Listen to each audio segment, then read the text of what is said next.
lesson for November the 7th is entitled Victory Through Struggle.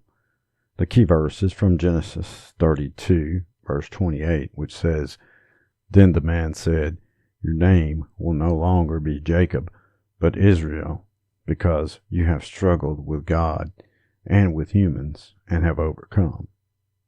The scripture is from Genesis 32, verses 9 through 12, and verses 22 through 31. The lesson focus: God engages us to change us. In the overview, it says that Jacob is a key figure in the history of Judaism and Christianity, but you wouldn't have guessed it by looking at Jacob as a young man. What he lacked in integrity, he made up for with selfish ambition.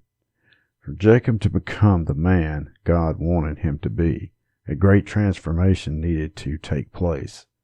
In a personal encounter with God, Jacob experienced just such a transformation. In the introduction, it says that many high school graduates, when they head off to college, feel confident that they are already thoroughly prepared for the future. But many are not as prepared as they think they are. They soon begin to see ways in which they need to grow in maturity and responsibility. Over time, if the college student is sincere in the desire to grow, there will be genuine growth and transformation.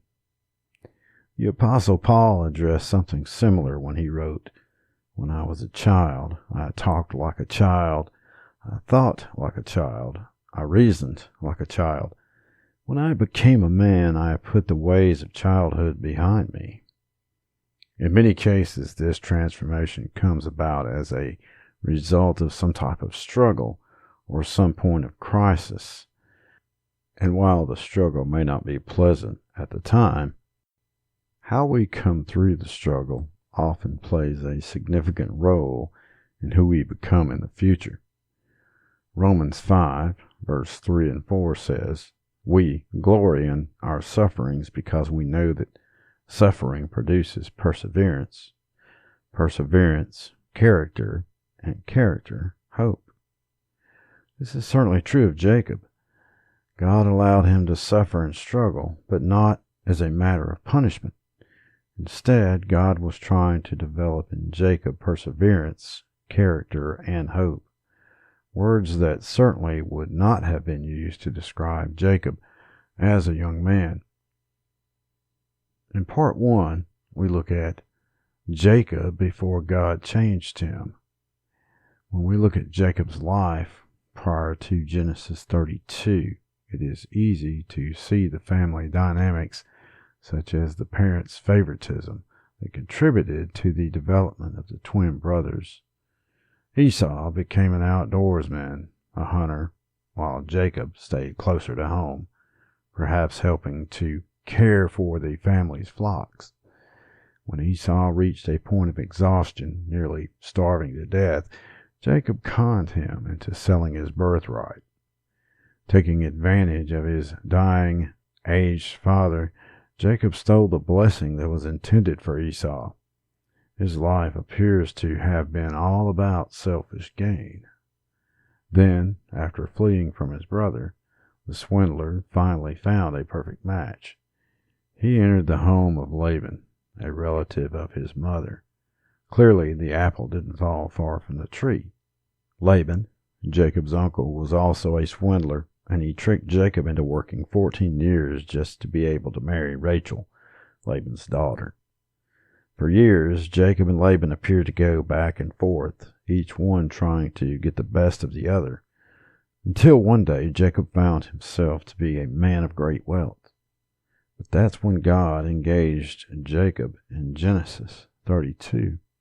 Fortunately, the story of Jacob doesn't end in his selfishness and sin. In part 2, it says that God begins the process of change, and the text is from Genesis 32, verses 9 through 12, which says, "Then Jacob prayed, 'O God of my father Abraham, God of my father Isaac, Lord, you who said to me, go back to your country and your relatives, and I will make you prosper. I am unworthy of all the kindness and faithfulness you have shown your servant. I had only my staff when I crossed this Jordan, but now I have become two camps.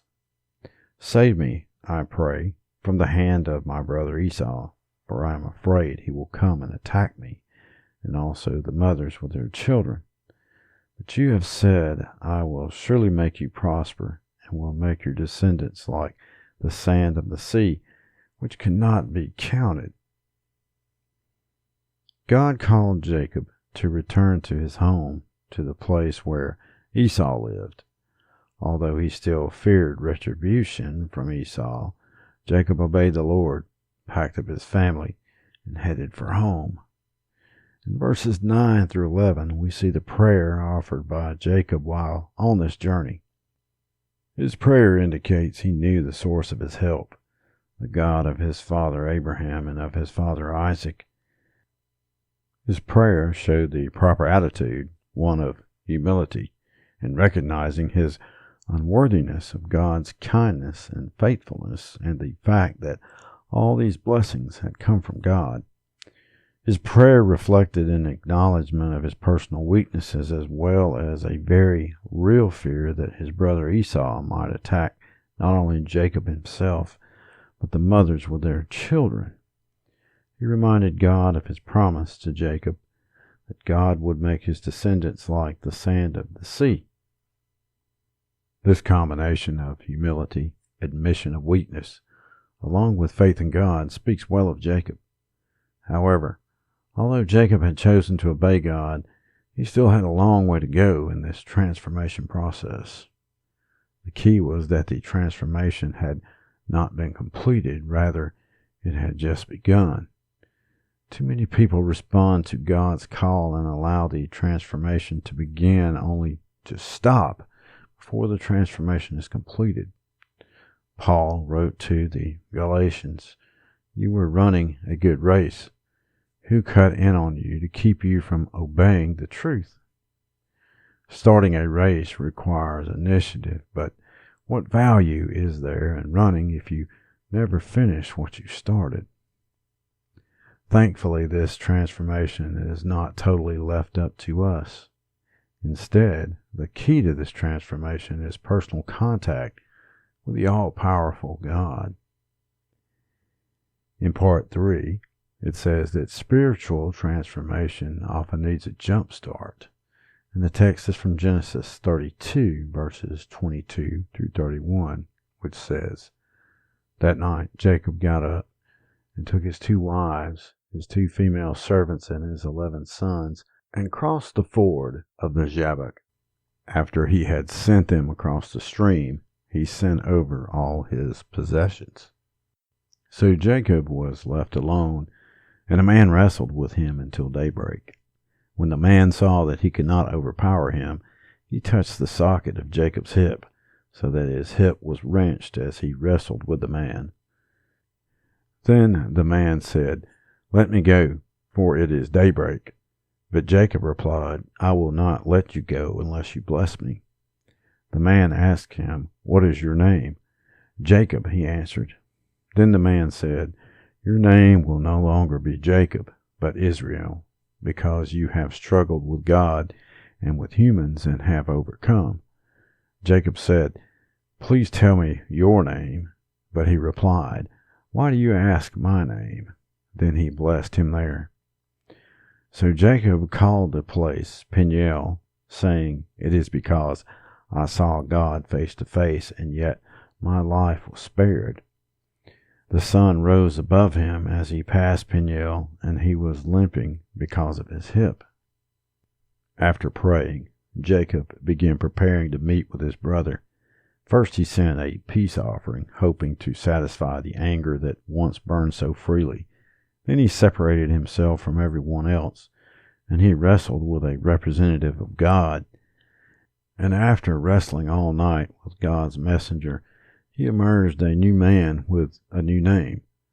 The first thing we see is Jacob's attempt to make peace with those who had been hurt by his sin.